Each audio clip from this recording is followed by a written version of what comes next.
मंच को प्रणाम करता हूँ, उपस्थित सभी ग्रामवासियों को प्रणाम करता हूँ और देश के सभी अमर शहीदों को नमन करता हूँ और शहीद सुल्तान सिंह जी के चरणों में सत सत नमन करता हूँ, जिन्होंने देश के लिए, देश की आन बान और शान के लिए अपना सब कुछ न्यौछावर कर दिया।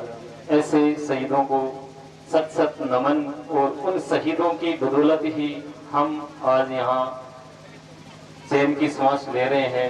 तो उन शहीदों के सम्मान में चार पंक्तियों से मैं बात को चालू करना चाहूँगा। जैसा कि संचालक महोदय ने कहा कि आकाशवाणी से प्रोग्राम कंटिन्यू आते रहते हैं, लोसल से बिलोंग करता हूं और अभी सुबह 9:40 पे आकाशवाणी जयपुर से प्रोग्राम प्रसारित होता है राजस्थली, उसमें आज ही प्रोग्राम प्रसारण हुआ था और दूरदर्शन और आकाशवाणी से समय समय पर कविताएं लिखता हूँ, विशेष रूप से राजस्थानी की। आज का जो प्रोग्राम है देश के शहीदों को समर्पित है, तो कुछ इसी प्रकार की बातें करेंगे और गाने की चंद पंक्तियों से मैं अपनी भावनाएं, दिल की भावनाएं सैनिकों के प्रति, देश के प्रति रखना चाहूंगा कि हम फौजी है देश की सहन कहलाते हैं, हम फौजी है देश की सहन कहलाते हैं। चाहे आंधी आए चाहे तूफान, चाहे आंधी आए चाहे तूफान, हम अटल प्रहरी है, हम अटल प्रहरी है। खाकर अपने सीने पर गोली, खाकर अपने सीने पर गोली, देश को दुश्मन से बचाते हैं, देश को दुश्मन से बचाते हैं। और कुछ इसी प्रकार का एक गाने की चंद पंक्तियां आपके बीच में रखूंगा कि जब फौजी शहीद हो जाता है तो अपने लिए बहुत बड़ा संदेश लेकर जाते हैं वो। तो वही गाना, कर चले हम फिदा जानो तन साथियों, अब तुम्हारे हवाले वतन साथियों। कर चले हम फिदा जानो तन साथियों, अब तुम्हारे हवाले वतन साथियों, अब तुम्हारे हवाले वतन साथियों। सांस थमती गई, नब्ज जमती गई, फिर भी बढ़ते कदम को न रुकने दिया। कट गए सर हमारे तो कुछ गम नहीं, सिर हिमालय का हमने न झुकने दिया। मरते मरते रहा पाकपन साथियों, अब तुम्हारे हवाले वतन साथियों। कर चले हम फिदा जानो तन साथियों, अब तुम्हारे हवाले वतन साथियों। जिंदा रहने के मौसम बहुत है मगर जान देने की रुत रोज आती नहीं। उसने और इश्क दोनों को रुसवा करे, वो जवानी जो खून में नहाती नहीं। आज धरती बनी है दुल्हन साथियों, अब तुम्हारे हवाले वतन साथियों। और अपने देश की विशेषताएं अनोखी है, अपना देश विश्व गुरु रहा है। तो कुछ चंद पंक्तियां गाने की जो हमेशा मैं गाता हूँ और उस गाने से मैंने नाम कमाया, बहुत कुछ मतलब अवार्ड वगैरह जीते हैं। वो एक छोटा सा गाना कि जब जीरो दिया मेरे भारत ने, भारत ने मेरे भारत ने, दुनिया को तब गिनती आई। तारों की भाषा भारत ने दुनिया को पहले सिखलाई। सभ्यता जहाँ पहले आई, पहले जन्मी है जहाँ पे कला। अपना भारत वो भारत है जिसके पीछे संसार चला, संसार चला और आगे बढ़ा, यूं आगे बढ़ा बढ़ता ही गया। भगवान करे ये और बढ़े, बढ़ता ही रहे और फूले फले, बढ़ता ही रहे और फूले फले।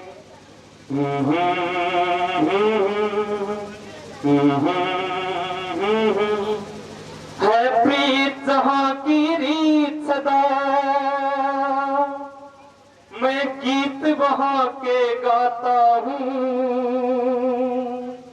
भारत का रहने वाला हूँ, भारत की बात सुनाता हूँ। है प्रीत जहाँ की रीत सदा, मैं गीत वहाँ के गाता हूँ। भारत का रहने वाला हूँ, भारत की बात सुनाता हूँ। जीते हो किसी ने देश तो क्या, हमने तो दिलों को जीता है।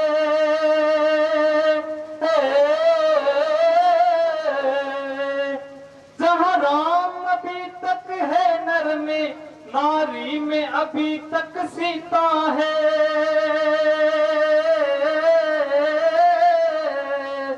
इतने पावन है लोग यहाँ, इतने पावन है लोग यहाँ, मैं नित नित शीश झुकाता हूँ। भारत का रहने वाला हूँ, भारत की बात सुनाता हूँ। है प्रीत जहाँ की रीत सदा, काले गोरे का भेद नहीं है, हर दिल से हमारा नाता है।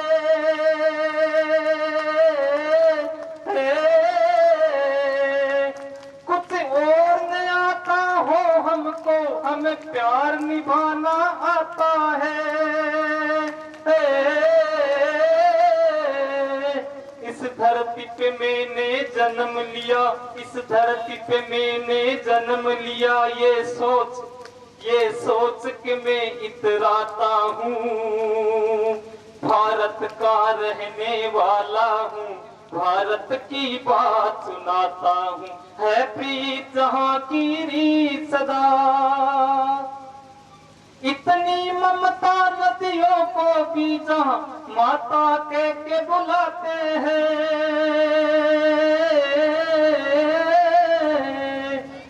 इतना आदर इंसान तो क्या, पत्थर भी पूजे जाते हैं।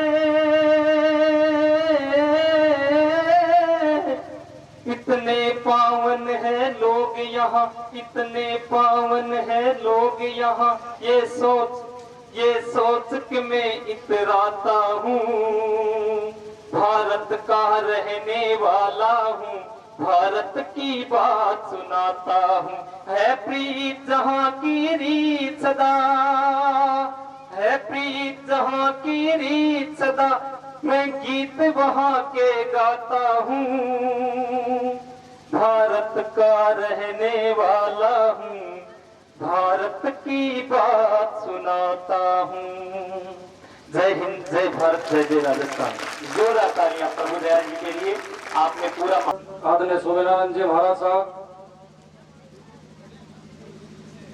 इस विधानसभा के जुझारू नेतृत्व करने वाले राजस्थान विधानसभा के सदस्य आदरणीय दाबर सिंह जी खर्रा साहब, आदरणीय गुरु जी दयाराम जी, साथी महेश जी मीणा साहब, आदरणीय शिशुपाल जी चलका जी, इस ग्राम पंचायत के सरपंच हमारे बीच हैं, हमारे सैनिक साथी, मातृशक्ति, सम्मानित बंधुओं, सम्मानित छात्र और छात्रा बंधुओं, शहीद सुल्तान सिंह जी के बारे में आदरणीय गुरु जी दयाराम जी ने बहुत सारी बातें बताई और निश्चित ही इसे दुर्भाग्य कहा जा सकता है। इस देश की सीमा पे जिसे शहीद ने शहादत दी,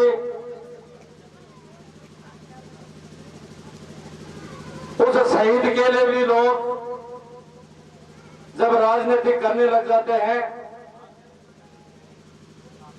निश्चित ही मुझे इनके बारे में जब पहली बार इस मूर्ति का अनावरण हुआ था तभी मुझे आने का मौका लगा था।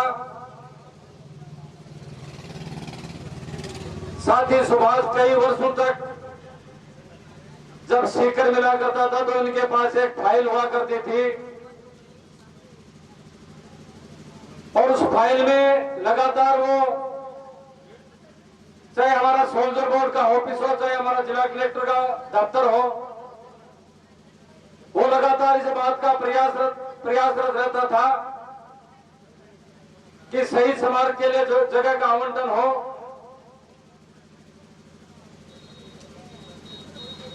और दोस्तों, मैं मानता हूं कि देर हो सकती है, कभी अंधेर हो नहीं सकती। सुल्तान सिंह जी को जगह भी मिली और जिन जिन लोगों ने भी इस स्मारक के लिए सहयोग दिया, जिनमें 3 व्यक्ति आपके बीच में आदरणीय एमएलए साहब, आदरणीय सुमेरानंद जी महाराज और आदरणीय गुरु जी दयाराम जी, मैं धन्यवाद दूंगा तीनों को कि एक अथक प्रयास करके शहीद के लिए इस जगह का चयन किया।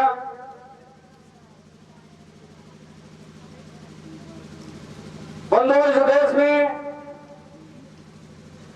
मैं आज भी मानता हूं, कहता भी हूं, हमारा हिंदुस्तान देश देवी देवताओं को मानने वाला देश है।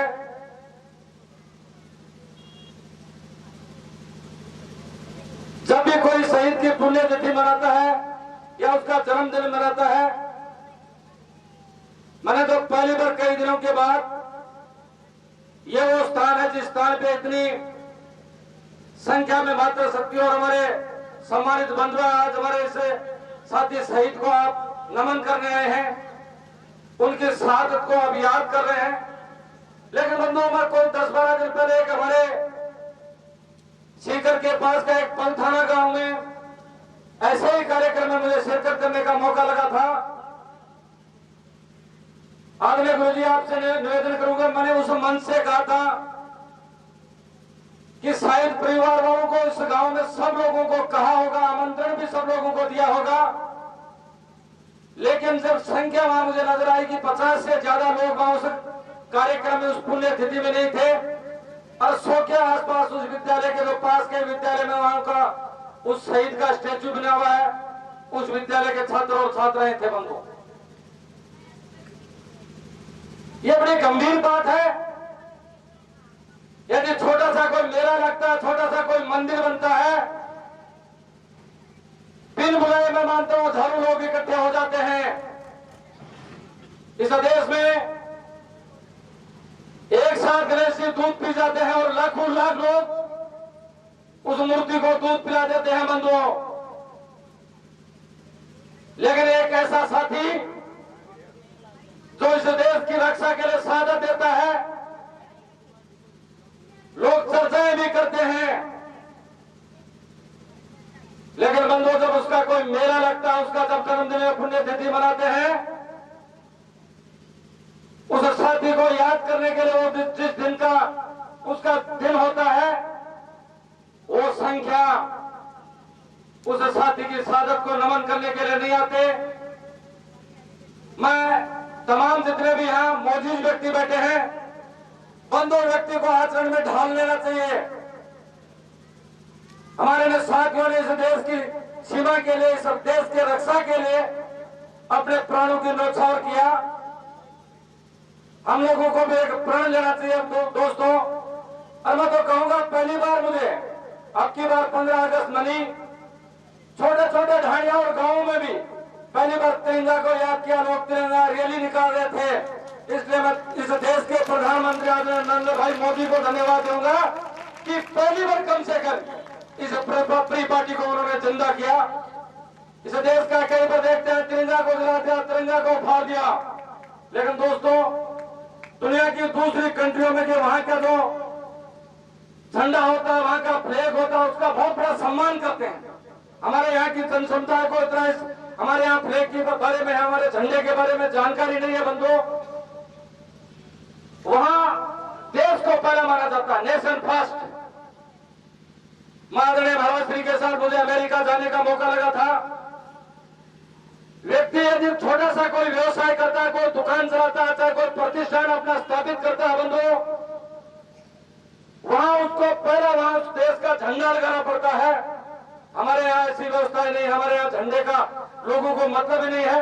हमारे यहाँ लोगों को राष्ट्रगान का मतलब ही नहीं है। क्या राष्ट्रगान होता है? हमारे यहाँ लोगों को हमारे शहीदों के बारे में भी कम जानकारी है बंधुओं। लेकिन धीरे धीरे अब लोगों को समझ भी आने लगी है। मैं उसे योद्धा को भी नमन करना चाहूंगा, आदरणीय अटल बिहारी वाजपेयी को, जो पूरा देश, पूरा राष्ट्र 7 दिन का शोक मना रहा बंधुओं। आज यदि इन फौजियों के स्टेचू लगे आपको नजर आ रहे हैं, इन फौजियों को जो मान और सम्मान मिल रहा है बंधुओं, मैं एकमात्र श्रेय यदि किसी व्यक्ति को देना चाहता हूं तो पूरा प्रधानमंत्री स्वर्गीय अटल बिहारी वाजपेयी को देना चाहता हूं, जिन्होंने बंधुओं पहले हमारे जब युद्ध हुआ करते थे, हमारे फौजी जब शहीद हुआ करते थे, बहुत दिनों बाद में परिवार वालों के पास एक संदूक आया करता था और एक मैसेज मिला करता था कि अब आपका बेटा, आपका सपूत इस देश की रक्षा करते हुए शहादत उसको प्राप्त हो गई। उसके सिवा न उसकी कभी बॉडी आया करती थी, उसको न कभी सम्मान और मान मिला करता था। पहले बार इस देश के प्रधानमंत्री आदरणीय अटल बिहारी वाजपेयी जी बने, उन्होंने यह शहादत, इसका मतलब समझा कि ये सैनिक जब मरता है, इस देश के साथ के लिए शहादत देता है, कितनी बड़ी कुछ की कुर्बानी है बंधु। उन्होंने ये पहल की थी, इसलिए मैं उनको भी आज नमन करता हूं। और ये भी आपसे निवेदन करूंगा बंधुओं, पहली बार राजस्थान की सरकार और हिंदुस्तान की सरकार ने एक संकल्प लिया कि जो भी हमारे हिंदुस्तान में शहीद हुए, उन शहीदों का वो मान और सम्मान होना चाहिए। और आदरणीय वसुंधरा जी ने पूरे सीकर जिले में नहीं, पूरे राजस्थान में एक रैली निकाल के जिन जिन भी शहीदों को मान और सम्मान नहीं मिला था, उनके नाम के अनुसार विद्यालयों का नामांकन होगा, उन शहीदों के स्टेचू लगेंगे, उनको वो जो मान और सम्मान से वंचित रह गए थे, उन तमाम शहीदों को भी अब की बार उन्होंने वो मान और सम्मान दिया है। इसलिए मैं धन्यवाद सरकार का भी दूंगा बंधुओं। आदरणीय गुरुजी और मेरे पूरे साथी ने तमाम बातें सुल्तान सिंह जी के बारे में बताई। निश्चित ही सुल्तान सिंह जी ने इस अंचल में वो काम किया बंधुओं। और मैं तो यहाँ तक भी कहता हूँ कि शेखावाटी का यह अंचल, जिस अंचल की पहचान यदि किसी चीज से बनी, पहले हमारे यहाँ का फौजी तो पूरी हिंदुस्तान की हर सीमा में मिलता। जहाँ कहीं भी आप जाते हैं तो कहाँ से पूछेंगे कहाँ के रहने वाले हो भाई फौजी साथी, आप कहाँ के हो?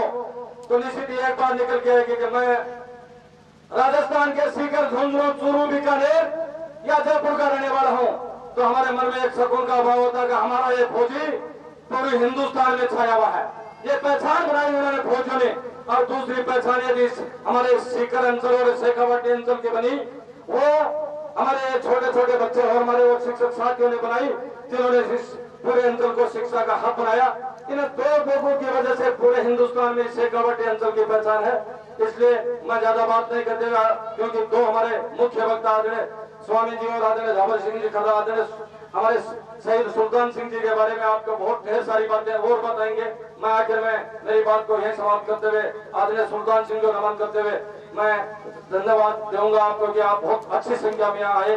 और मैं आपसे जरूर निवेदन करूंगा कि जो भी कोई कार्यक्रम होते हैं बंधु, आपके ग्राम पंचायत को और आपके आसपास के क्षेत्र में, इस साथी को नमन तब मानूंगा, इस साथी को सच्चे संसार में तब मानूंगा कि छोटा मोटा जब कोई मेला लगता है दोस्तों, वो मेला आप यहाँ लगाए। जब कोई आपके शादी विवाह का कोई कार्यक्रम होता है, निश्चित ही शहीद को आप यहाँ धोख पूजा लगाएंगे तो मैं मानूंगा कि सत्य श्रद्धांजलि तो वो है। आपने शहीद को आज याद किया, आप लोग बहुत अच्छी संख्या में आए। धन्यवाद, धन्यवाद, जय हिंद। बहुत बहुत धन्यवाद। से कुछ महीनों का था और देखिए ये दृश्य केवल आपको राजस्थान में देखने को मिल सकता है कि जब एक शहीद को खोने के बावजूद भी वो परिवार फिर से अपने बच्चों को उसी ओर आगे बढ़ाता है, उसी ओर उद्यत करता है। इनकी जो एक कविता है, ये कविता भी आप देखेंगे कि उसी भाव को लेकर के निकलती है, क्योंकि शहीद का जीवन अपने आप में श्रेष्ठ होता है। कहा जाता है कि औरों के हित जो जीता है, औरों के हित जो मरता है, उसका हर आंसू रामायण प्रत्येक कर्म ही गीता है। उन्हीं शहीद सुल्तान सिंह जी के दोनों बेटे सचिन और अमित, और ये दोनों आपके सामने कविता लेकर आ रहे हैं। आप कल्पना करिए कि जब इनकी मां ने इनको इस कविता के लिए तैयार किया होगा, कितने भाव उनके मन में उमड़े होंगे कि अपने पति को खोने के बावजूद भी उसी डगर पर, उसी मार्ग पर अपने बच्चों को चलाए। ये केवल शेखावटी धरा की माताएं कर सकती हैं। एक बार जोरदार तालियां इन बच्चों के लिए, इन शहीद वीरांगनाओं के लिए। और हम सुनते हैं इन बच्चों के मुख से ये जो भी बात यहाँ से आपको कहना चाहते हैं, सचिन और अमित।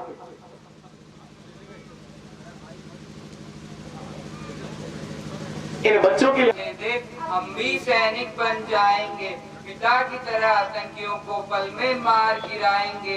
माँ हमको राइफल दे दे, हम भी सैनिक बन जाएंगे, पिता की तरह आतंकियों को पल में मार गिराएंगे। शहीद भगत सिंह की तरह, शहीद भगत सिंह की तरह राइफल बोएंगे खेत में। शहीद सुल्तान सिंह की तरह हम लड़ेंगे रणखेत में। शहीद सुल्तान सिंह की तरह हम लड़ेंगे रणखेत में। भारत माँ के भाल पर अपने लहू से तिलक लगाएंगे। माँ हमको राइफल दे दे, हम भी सैनिक बन जाएंगे।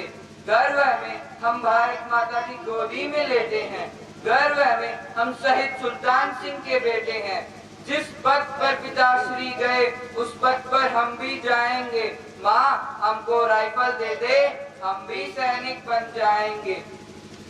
जय जवान, जय किसान, जय हिंद, जनगण मन गुंजाएंगे, जनगण मन गुंजाएंगे। समय पे हम जोरावर सिंह, फतेह सिंह बन जाएंगे। मातृभूमि ऋण चुकाएंगे, वंदे मातरम गाएंगे। माँ हमको राइफल दे दे, हम भी सैनिक बन जाएंगे। जोरदार तालियां बच्चों के लिए। इन बच्चों के लिए मैं कहूंगा, उगो सूर्य की तरह गगन पर बन प्रकाश छा जाओ, और अंधेरा इस धरती का जलकर स्वयं मिटाओ। ऐसे बच्चे हैं, ऐसे वीर सैनिक शहीद और उनके परिजन हैं, तभी हम लोग सुरक्षित हैं, तभी हम लोग आबाद हैं। आपका बहुत बहुत धन्यवाद। और मैं अब आमंत्रित करता हूं श्रीमान महेश जी मीणा, पूर्व अध्यक्ष कृषि उपज मंडी श्री माधोपुर को वे आए और शीघ्रता के साथ में अपने दो शब्द रखें। श्रीमान महेश जी मीणा, पूर्व अध्यक्ष कृषि उपज मंडी श्री माधोपुर।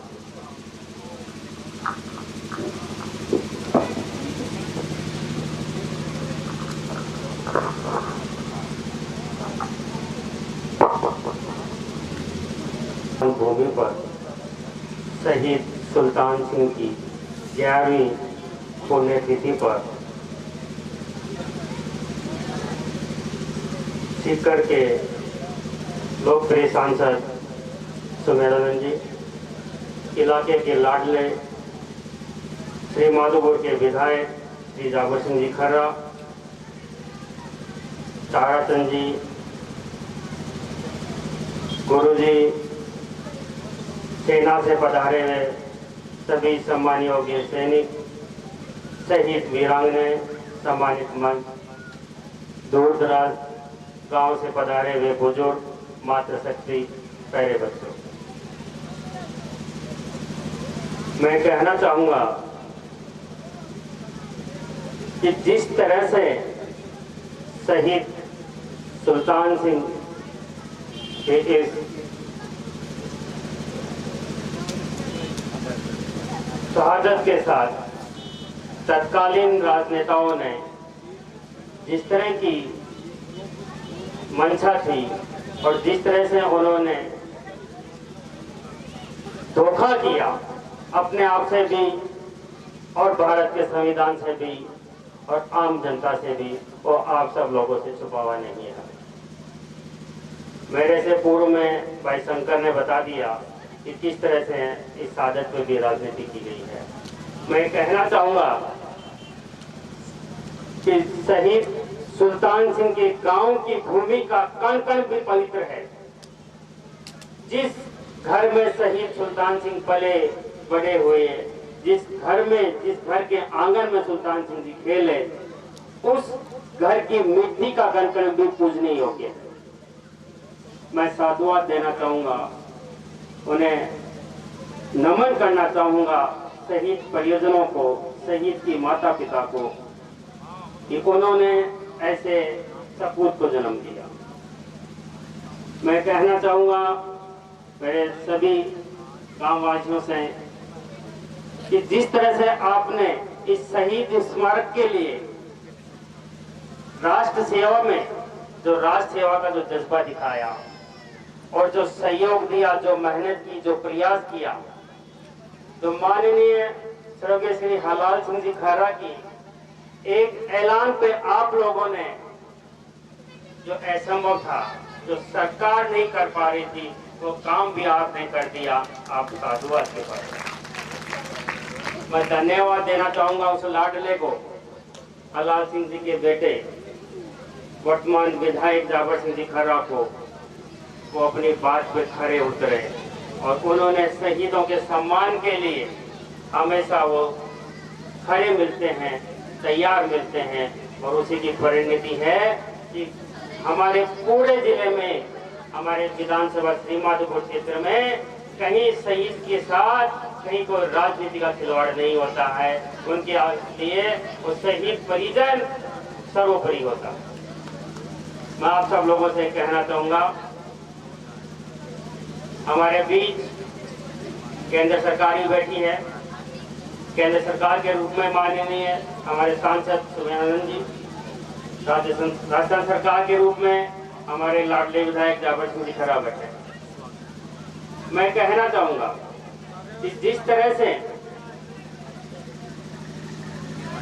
शहीद हमारे राष्ट्रीय ध्वज के लिए अपने प्राणों का न्यौछावर करते हैं, मैं कहना चाहूंगा कि जो हमारे देश में 15 अगस्त 26 जनवरी हम मनाते हैं, यदि विधि सम्मत हो तो मैं कहना चाहूंगा कि सरकारी संस्थानों पर शहीद परिवार या शहीद वीरांगनाओं से झंडारोहण कराया जाए। ऐसा कानून बनवाने का प्रयास किया जाए।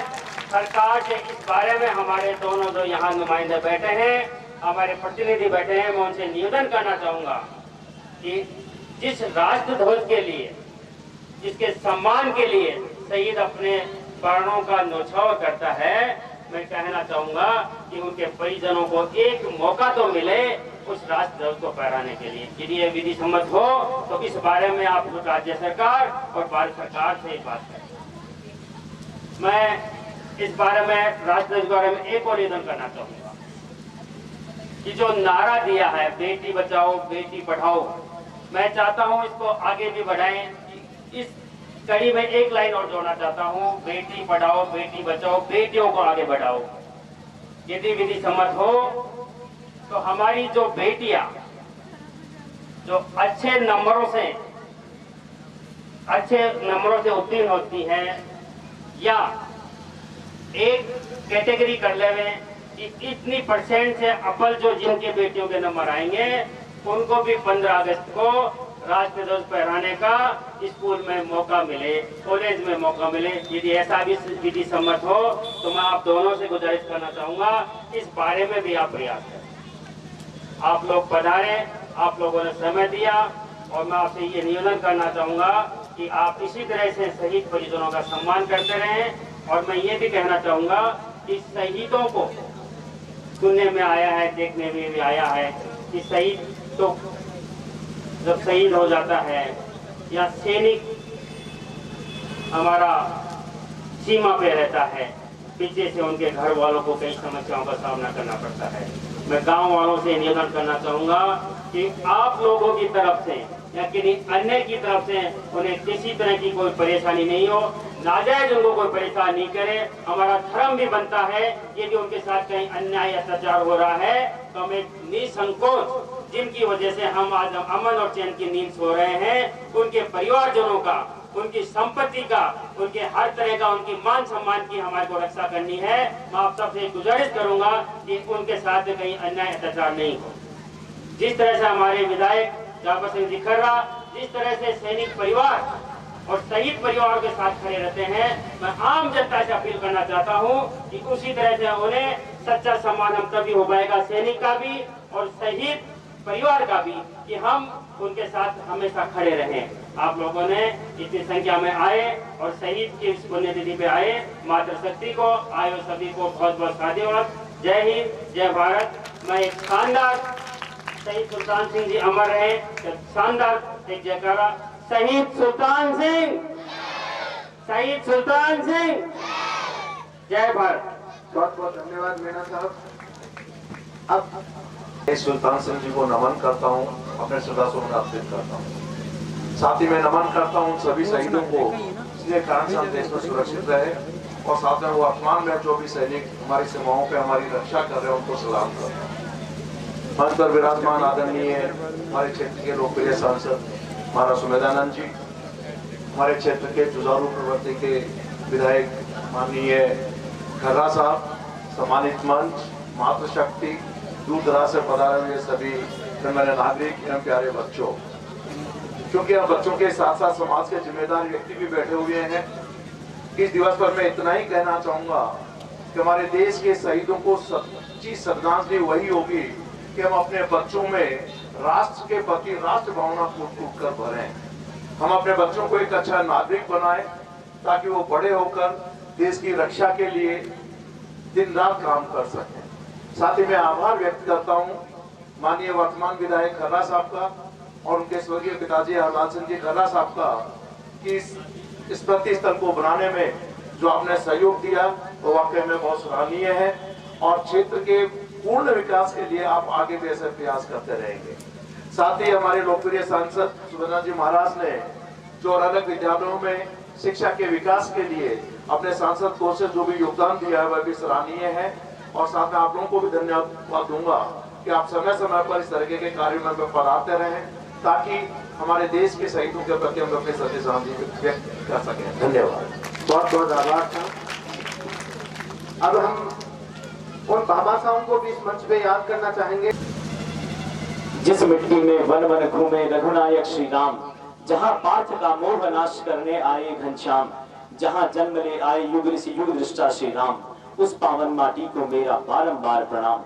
वीर प्रसूता शेखावाटी धरा को मेरा प्रणाम। यहाँ मंच पर उपस्थित जितने भी महनीय सदस्य हैं आप सभी को भी प्रणाम। समय बहुत हो चुका है, इसलिए ज्यादा भूमिका न बनाते हुए मैं शहीदों के लिए एक कविता यहाँ से प्रेषित करता हूँ। निकी राम जी का आदेश था कि आपको बोलना है।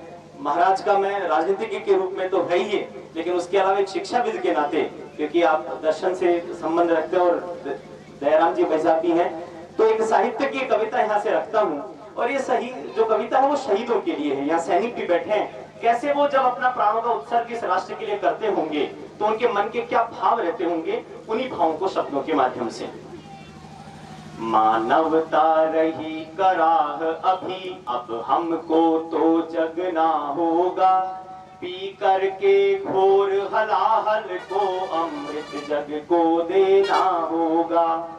जब शहीद सुल्तान सिंह जैसे युवा जाते हैं तो वो क्या सोच करके जाते होंगे, आप तालियों के साथ में इसमें ले दे सकते हैं। मानवता रही कराह अभी, अब हमको तो जगना होगा, पी करके घोर हलाहल को अमृत जग को देना होगा। जीवन का सुंदर सुमन हमें, जीवन का सुंदर सुमन हमें जग को अर्पित करना होगा। निज जीवन चाहे कठिन बने पर जग को सुख देना होगा। त्याग स्वार्थ की शैया को कांटों पर अब चलना होगा। पथ में चाहे हो शूल पीछे पर वर्ण उन्हें करना होगा। छैनी बनकर अब तो हमको, आप सबने देखा होगा एक कारीगर छीनी बोलते हैं जिसको छैनी, उसके ऊपर हथौड़े की चोट पड़ती है लेकिन वो आगे मूर्ति गढ़ती है। ये जो सैनिक बैठे हैं यहाँ पर, ये जो शहीद हुए हैं वो भी ऐसे ही होते हैं। उनके ऊपर प्रशासन की, सरकार की, मौसम की पता नहीं कितनी मार पड़ती है, लेकिन भारत माँ की रक्षा उनको करनी पड़ती है। स्वार्थ को त्यागना पड़ता है और अपने जीवन को न्यौछावर करना पड़ता है। इसलिए कहता हूँ, त्याग स्वार्थ की शैया को कांटों पर अब चलना होगा। पथ में चाहे हो शूल बिछे पर वर्ण उन्हें करना होगा। छैनी बनकर अब तो हमको ये शिलालेख गढ़ना होगा। छैनी बनकर अब तो हमको ये शिलालेख गढ़ना होगा, गौरव की ऐसी गाथा का अक्षर हमको बनना होगा, गौरव की ऐसी गाथा का अक्षर हमको बनना होगा। अंतिम बंद रखता हूँ, सैनिक कभी राजनीति नहीं करता। सैनिक के लिए ना हिंदू है ना मुस्लिम है, सैनिक इस देश को अपना मानता है, हर व्यक्ति को अपना मानता है। इसी को समर्पित अंतिम बंद। हर बंधु मेरा निज ही है, ये भाव हमें भरना होगा, हर बंधु मेरा निज ही है, ये भाव हमें भरना होगा। जब तक कोई भी पीड़ित है अब नहीं हमें सोना होगा, जब तक कोई भी पीड़ित है अब नहीं हमें सोना होगा। यज्ञ धूम्र जीवन बन जाए अब ऐसा बनना होगा। भगत सिंह से पूछा गया कि तुमने अपने आप को गिरफ्तार क्यों करवाया, जबकि तुम जानते हो कि यदि तुम्हारी गिरफ्तारी हुई तो तुम्हें फांसी होगी। खुदीराम बोस 16.5 साल के फांसी पर लटके, शहीद सुल्तान सिंह को सामने से गोलियां झेलनी पड़ी जब वो जानते थे कि मृत्यु सामने है। तो भगत सिंह का जवाब था कि जब मेरे जैसा कोई भगत सिंह स्वाहा होगा, इस यज्ञ में कूदेगा और उससे जो धुआं निकलेगा, जो प्रेरणाएं निकलेंगी, वो मेरे जैसे हजारों भगत सिंह और हजारों सुल्तान सिंह खड़े करेंगी। इसलिए इसी भाव के साथ में ये बात आप तक रखता हूं मैं। हर बंधु मेरा निज ही है, ये भाव हमें भरना होगा, जब तक कोई भी पीड़ित है अब नहीं हमें सोना होगा। यज्ञ धूम्र जीवन बन जाए अब ऐसा बनना होगा, यज्ञ धूम्र जीवन बन जाए अब ऐसा बनना होगा। जगहित के पावन हव्य में आहूत हमें होना होगा, मानवता रही कराह अभी अब हमको तो जगना होगा। पी करके घोर हलाहल को हम जग को देना होगा, जीवन का सुंदर सुमन हमें जग को अर्पित करना होगा। निज जीवन चाहे कठिन बने पर जग को सुख देना होगा, पर जग को सुख देना होगा। शहीद सुल्तान सिंह, उनके परिजनों और आप सबको बहुत बहुत नमन, बहुत बहुत प्रणाम, बहुत बहुत धन्यवाद।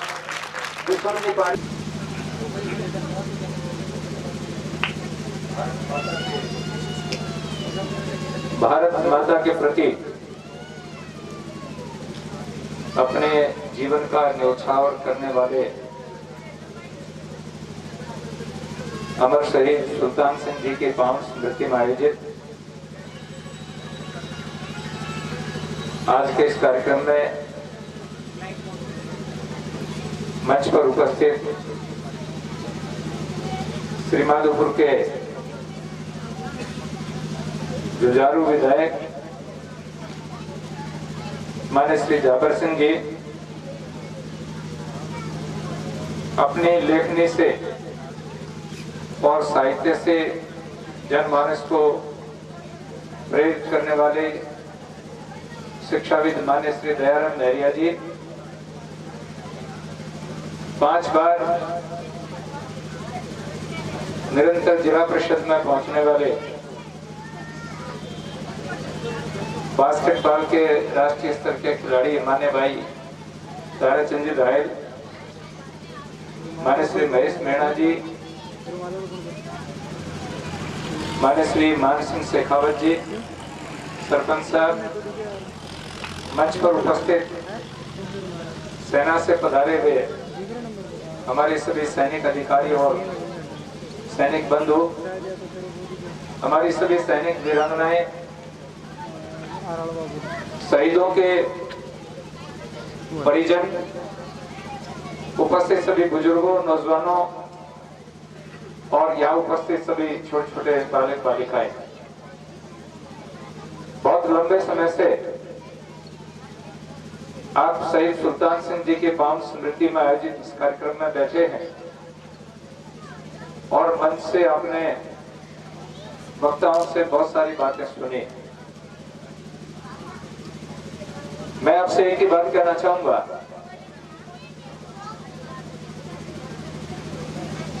मनुष्य को जीवन बार बार नहीं मिलता है। अगर संसार में सबसे अधिक मूल्यवान चीज कोई है वो जिंदगी है। आदमी अपने जीवन को सुरक्षित रखने के लिए सारे जीवन की संचित संपत्ति को दांव पर लगा देता है। कई बार मैं देखता हूं डॉक्टर के पास आदमी किसी रोगी को लेकर के जाता है तो कहता है डॉक्टर साहब कितना ही पैसा लग जाए, मेरा मकान बिक जाए, मेरी जमीन बिक जाए। माताएं बहनें कहती है हमें अपने जेवर बेचने पड़े लेकिन मेरे परिवार का ये व्यक्ति बचना चाहिए। यानी जिंदगी में सबसे अधिक कीमती चीज यदि कोई है वो मनुष्य का जीवन है, और उस जीवन को भी आदमी हथेली पर रख करके उसको न्यौछावर कर दे, भारत माता की भेंट चढ़ा दे, तो ये बलिदान नहीं, ये महाबलिदान है।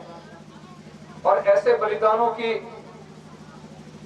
गाथाएं जब हम सुनते हैं, ऐसे बलिदानियों के पावन स्थलों पर जब हम पहुंचते हैं तो हमारा मानसिक शोधन होता है। आज देश में, भारत में किसी चीज की कमी नहीं है। यदि कहीं कुछ कमी दिखाई देती है तो देशभक्ति की कमी दिखाई देती है। अभी माने भाई ताराचंद जी जिस बात की चर्चा कर रहे थे, जो देश हमारे साथ में आजाद हुए और हमारे पहले जिनकी परिस्थितियां क्या बनी थी, 42 के अंदर जापान की जो हालात हुई थी, नागासाकी हिरोशिमा के अंदर जो हालात परमाणु बमों के माध्यम से किया गया था, उसके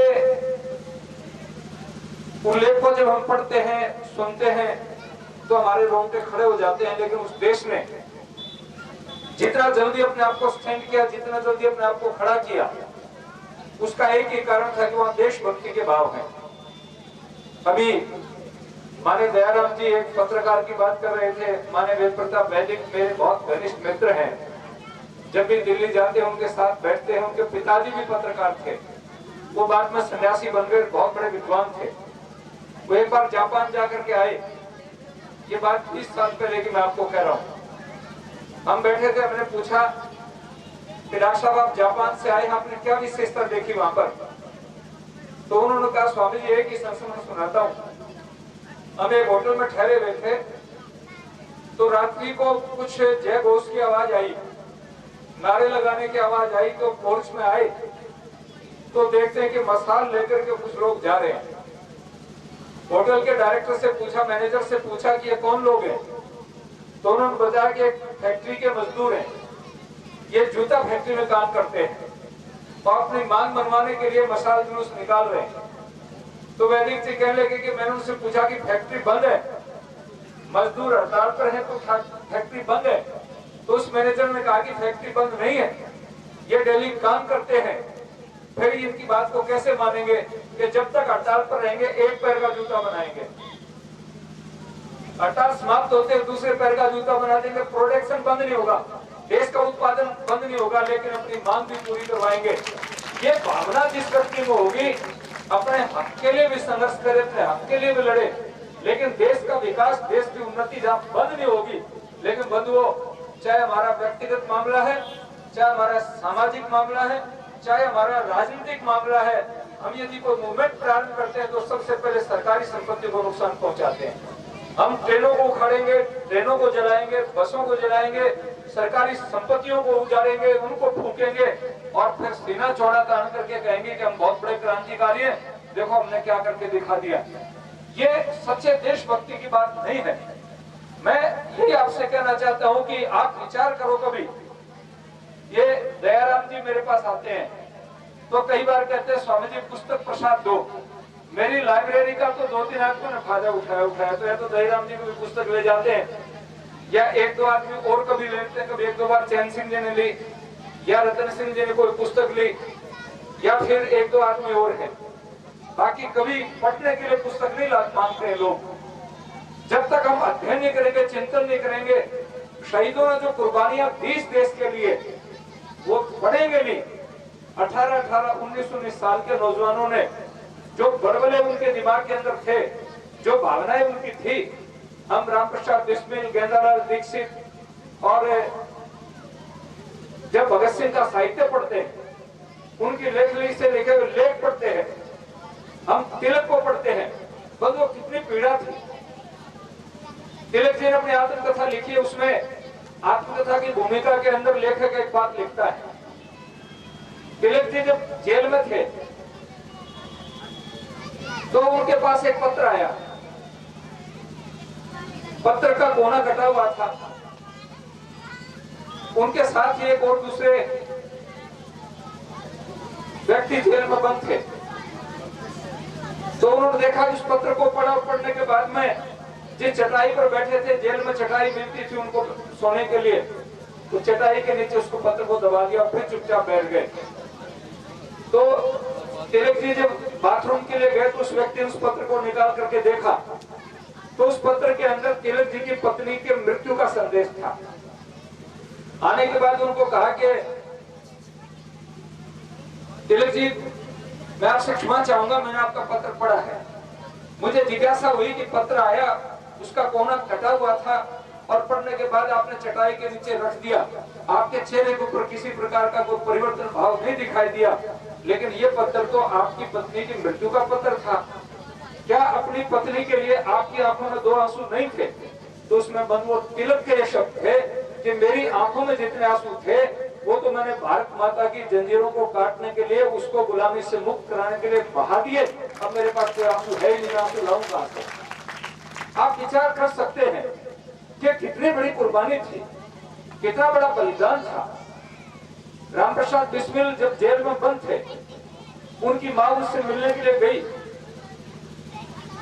जेलर ने मना कर दिया, फांसी के फंदे पर चढ़ने से 3-4 दिन पहले मां गई थी। तो जेल के दरवाजे के अंदर बिस्मिल और जेल के दरवाजे से बाहर मां, और वो 8-8 mm के मोटे सरियों का गेट जो माता पिता के मिलन में बाधा पड़ा हुआ था। अंदर मां देखती है कि राम प्रसाद बिस्मिल की आंखों में आंसू दिखाई दिए। तो मां ने अपने बेटे को फटकारा, बिस्मिल, यदि मृत्यु से डर था तो फिर ये कदम क्यों उठाया? आज तू आंखों में पानी ला करके मेरे दूध को कलंकित कर रहा है, ये काम तुझे नहीं करना चाहिए था। तो बंधुओं, बिस्मिल का जवाब क्या था? मां, मैं मृत्यु के भय से नहीं डर रहा हूं। अगर मृत्यु के भय से डरता तो मैं जिस दिन जेल में आया था उस दिन से लेकर आज मेरा वजन बढ़ा है। अभी 2 दिन बाद मैं फांसी पर चढ़ जाऊंगा, लेकिन मैं तेरे चेहरे की झुर्रियों को देख रहा हूं। तेरे पास कोई और संतान नहीं है, अब तू देश के लिए दे सके।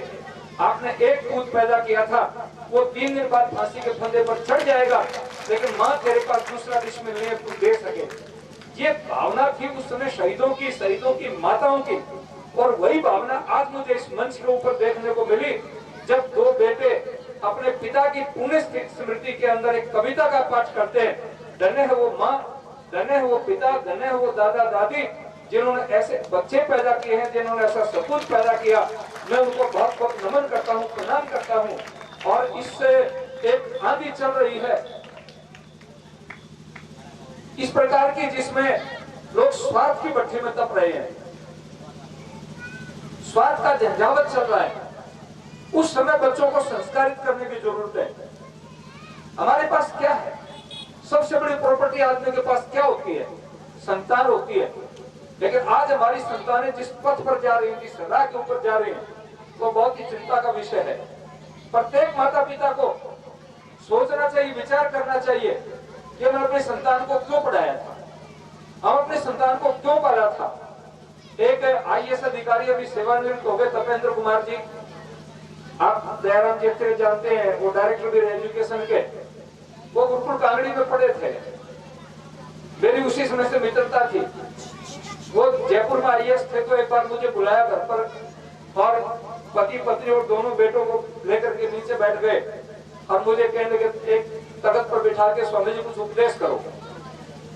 तो मैंने कहा, आप तो खुद विद्वान हैं, आप विद्यालंकार हैं, वेदालंकार हैं, MA हैं, IAS हैं, आपको क्या उपदेश करूंगा कि नहीं, आप सन्यासी हैं, आप उपदेश करो। तो 10 मिनट मैंने कुछ बात कही, तो मेरे सामने अपने बच्चों को कहने लगे कि मेरे पिताजी मजदूरी करते थे, मेरी माँ की मृत्यु हो गई थी, और मैं 3 साल का था, मुझे कंधे पर बिठा करके ले जाते थे और वो मजदूरी करते थे। मुझे स्कूल छोड़ के आ जाते थे, फिर मजदूर करने जाते थे, फिर स्कूल से लेकर के आते थे।